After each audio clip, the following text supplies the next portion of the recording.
Okay.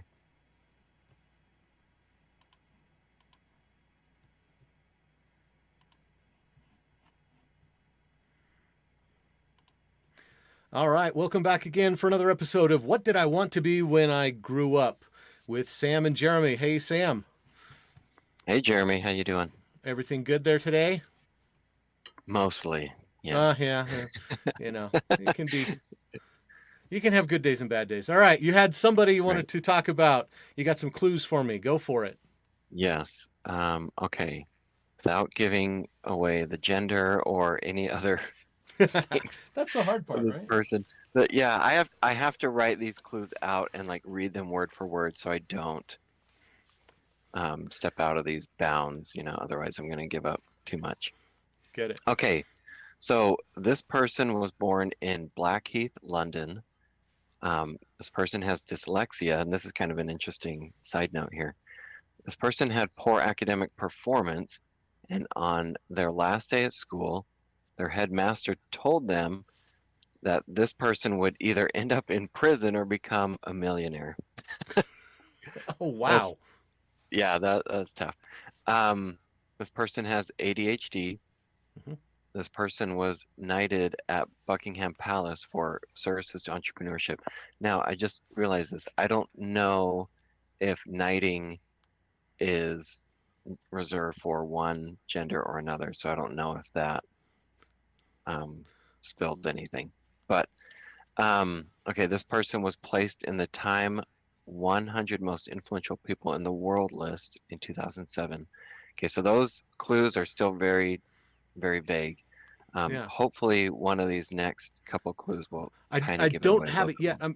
I mean, there are a few people that fit some of those clues. I mean, Elton John certainly was became Sir Elton John, of course, Yes. and there, some people who have difficulty with ADHD and dyslexia and things like that often end up becoming really good at things that you wouldn't normally associate with that. So I kind of see where Yeah. this could be going, but keep going because I don't have it yet. Okay.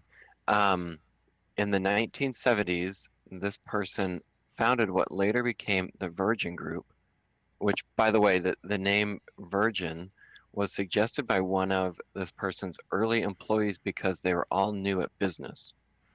So Ah, you've heard of like Virgin Airlines, Virgin Records, mm-hmm. I think it was the first. Um, okay, so, and this isn't, I don't know, this really is such a great clue, but just kind of an interesting tidbit. Um, was popular because that records has signed Rolling you Stones and Peter Gabriel. They've you signed a broke up a ton little of bit. others. Say that last part again. Oh, okay. Some of the most popular music artists that Virgin Records has Mm-hmm. signed are the Rolling Stones and Yep, Peter Gabriel. got it. Um, I don't remember the name of the person, but it sounds like the person who founded Virgin Records, Virgin Airlines, and yeah, isn't the haven't they created some type of space exploration kind of a thing, a little bit yes, like SpaceX or something? yeah. It's Richard Branson is his name, Ah, and cool. yeah, I remember. I have this vague memory. Um, when I was, gosh, I don't even remember how old I was. I may have been in like junior high or high school or something. I think the first time I ever heard about him, he made the news for trying to. He was in a hot air balloon trying. I thought he was trying to travel around the world, but may have just Hmm. been traveling across the Atlantic or something. It he's a really interesting character because I don't want to say character. He's a really interesting person because his interests are so wide ranging. He's been involved in like breaking these world records, like flying across the Atlantic and Hmm. sailing ships, across different parts of the world, and just like crazy adventurous sorts of things like that. But then also his business ventures are like really incredible. Um, let me tell you about this really quickly. So in terms of like what did he want to be when he grew up, this is what it said. It said Richard Branson expressed his desire to become an entrepreneur at a young age. His first business venture at the age of 16 was a magazine called Student. In 1970, he set up a mail order record business. I mean, mail order. Ah, Yeah, that's way ahead those of of its you who time don't for know what that is, yeah, this yeah, post office thing. um, yeah. And 2 years later, in 1972, he opened a chain of record stores called Virgin Records. So, anyway, like I'm really fascinated by that because entrepreneurship can be a very scary thing, and there's no like book on how to be successful in entrepreneurship. But this guy, Richard Branson, is just, that was just the beginning. Like he's been involved in so many different ventures, and it seems like he just launches these new ventures anytime he has an interest in something. He's like, let's start a company around that. And from a young age, like dropped out of school. Um, I love that thing Hmm. where his headmaster told him, "You're either going to be in Prison. prison or you're going to be a millionaire." Yeah. Well, I'm glad it went the way that it did for his sake. That's Right. Yeah. Yeah. Um, I wanted to ask you something. So the fact that he had dyslexia and ADHD, oftentimes we look at those sorts of things as like, wow, like good luck in life, like um, you're gonna have a really, really hard time being successful. yeah. But then you hear stories about people who are able to use that weakness or that challenge they have in life to benefit the lives of others. Maybe it's to start a business that um, caters to people who have some sort of disability or whatever it is.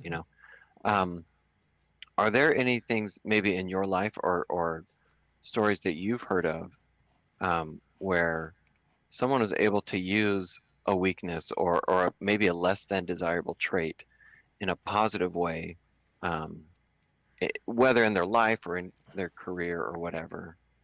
I Does think a that make sense lot what I'm of, asking? yeah, I think there are actually really good opportunities now that didn't exist a long time ago.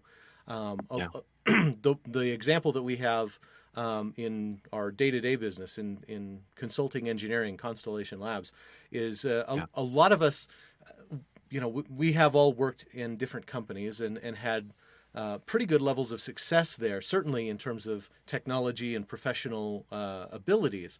But what a lot of us struggle with are sometimes parts of relationships or climbing the corporate ladder or uh, mm, being what some other people think we should be, where a lot of our abilities were really hyper focused at being good at technical things.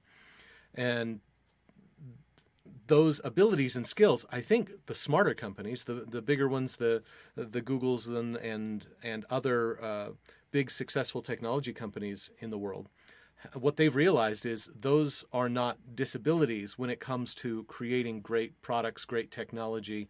They're actually uh, really good characteristics because extreme attention to detail. Okay, if you're hyper fixated right. on on something like Yeah, Pokemon or Star Trek or something like that, all right, that's not necessarily terribly marketable in the real world. But if you also have some interests in uh, technologies of some kind, writing code or something like that, that extreme attention to detail and that hyperfixation becomes a way to make really good code, or in the case of designing physical products, creating a great user interface or a great user experience, or a yeah, battery that can last for 20 years instead of only 6 months or something like that, because you pay attention to the right. tiniest little details.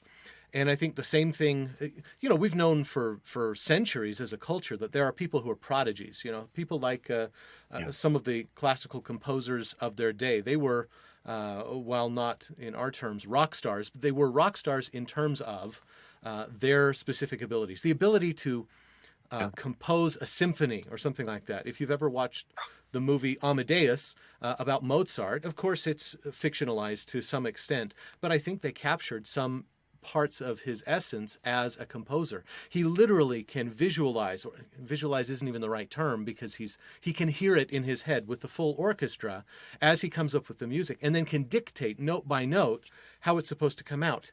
Can hear songs and play them back on the piano and improvise and all of that. They were identified as prodigies early on, but think about it. Before there were musical instruments, would their talent have been appreciated, or would they just have been thought of as some weird mm, person?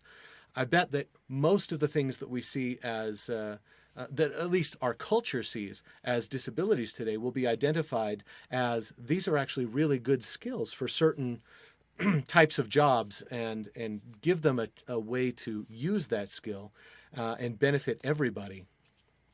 Yeah, that's really interesting. If you look up most popular TED Talks, I Hmm. haven't done this for quite a few years, so I don't know if you get the same results, but um, I did this a while back, and it had a list of like the 20 most popular ones, and the number one was by a man named Ken Robinson, Sir Ken Robinson. Actually, he's Hmm. been knighted, um, just like Richard Branson. In fact, I'm going to look that up right now to see if it's the same.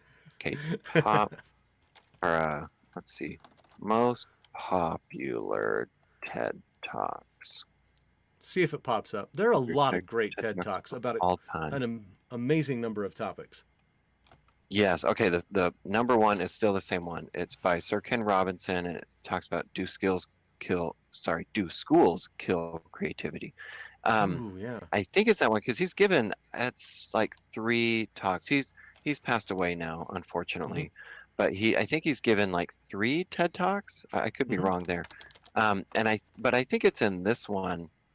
He makes a reference at the beginning of the talk to a girl, a 12-year-old girl who must have presented. It sounds like she presented earlier on in that session, and I can't remember if he mentioned what she presented on, but it was some artistic talent, whether it was the piano or dance or something like that. I don't Hmm. remember. But he said he made a really interesting comment about.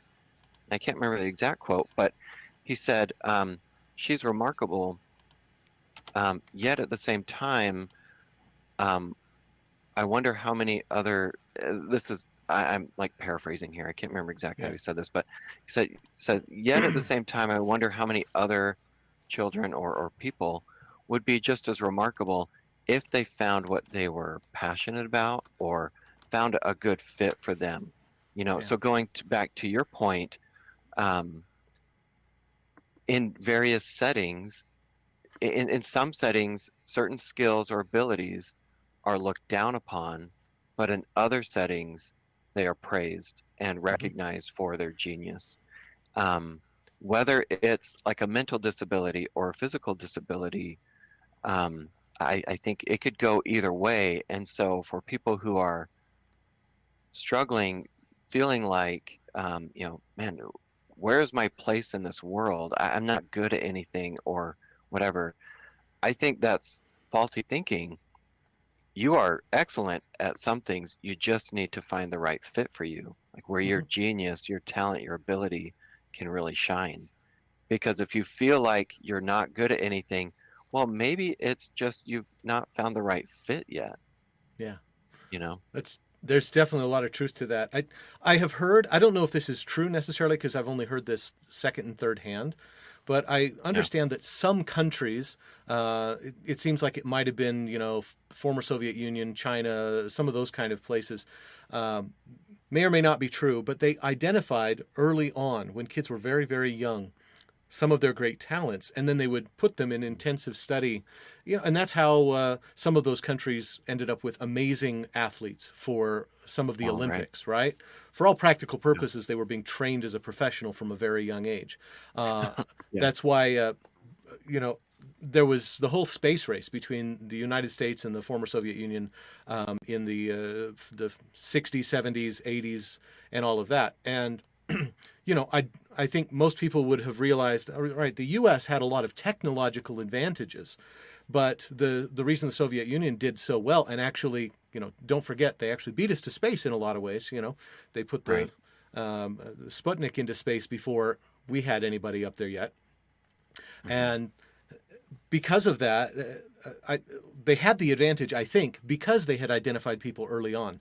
They had Hmm. people who could really think through things. They may not have had the computing power or the, access to as many resources as the American space program did, yet they still made things happen.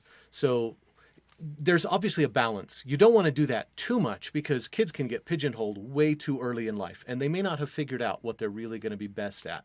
So Yeah. there's a balance to be struck there, but there are also some young kids who really could use the kind of mentoring and encouragement that would take them from just being, well, I wasn't very successful in school because I had ADHD and had a hard time paying attention, to being, this person is an absolute math whiz or science genius or a political science expert who can figure out how to solve geopolitical conflict, or you name it.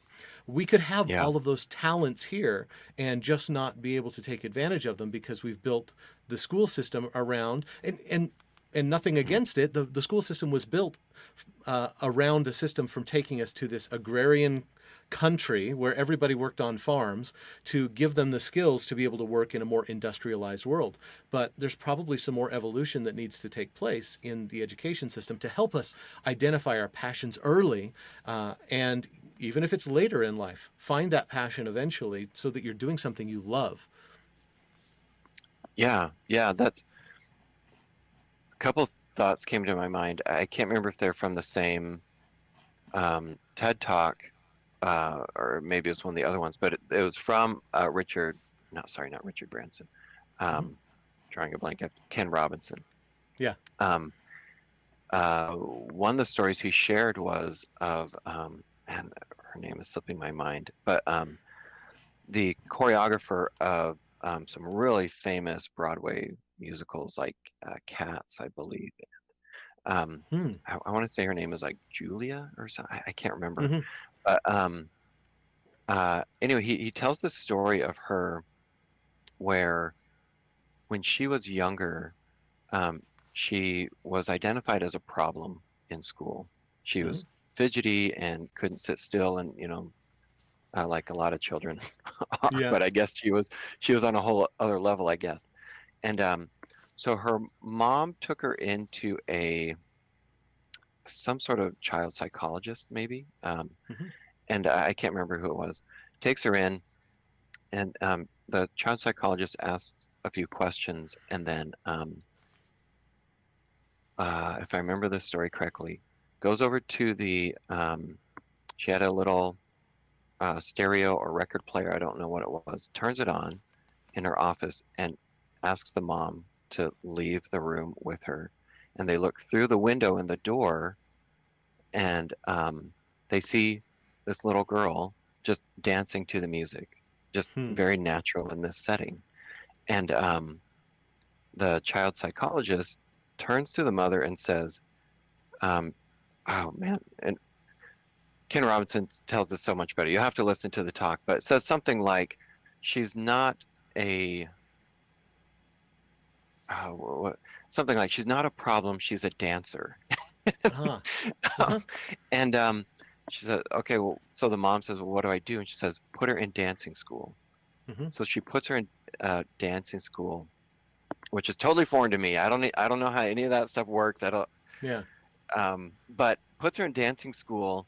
I mean, like, I didn't even know there was such a thing as dancing school, but puts her in dancing school, and she just thrives and finds Wow. her path in life, and goes from being this problem to being, I think, a multimillionaire, has worked Mm. on major productions, and just thrived, Yeah. instead of like trying to force her through the school system, like, you are going to study math and science and Yeah. whatever, these things that she obviously, that's not her thing. Yeah. Instead of doing that, her mom had the wisdom to take her and get some help, and like, That's so cool. really, I, really helped her. I Yeah. I'd be fascinated to know what it is that the psychologist or psychiatrist identified.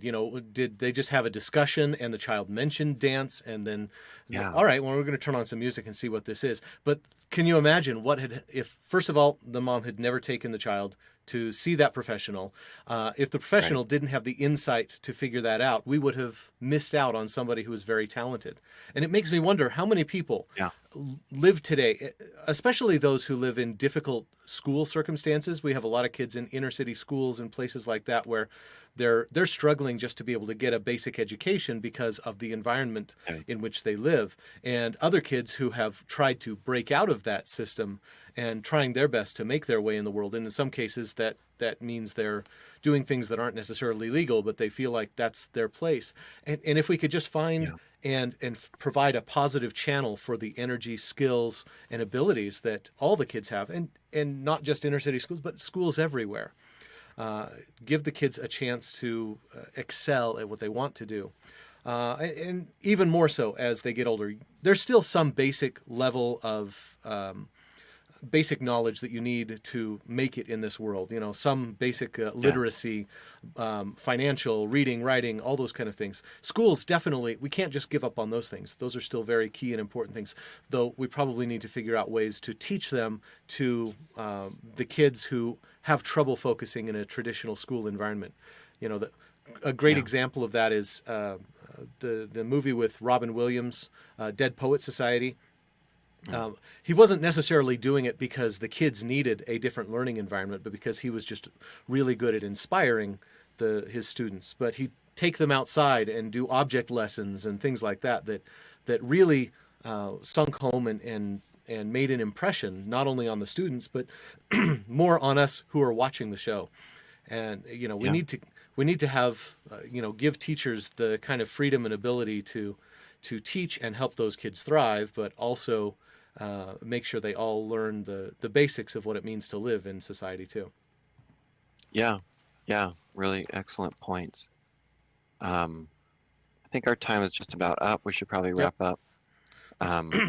This has been a great conversation. We need to continue this in another podcast. Yeah, So this would excellent. be great. Well, great. Thanks everyone for watching today or listening in. Please like, comment, subscribe. You come find us on whatdidiwanttobe.com. Subscribe on the YouTube channel. Set up for notifications and all of that. You can hear us on Spotify and Anchor. Have a great day, and we'll talk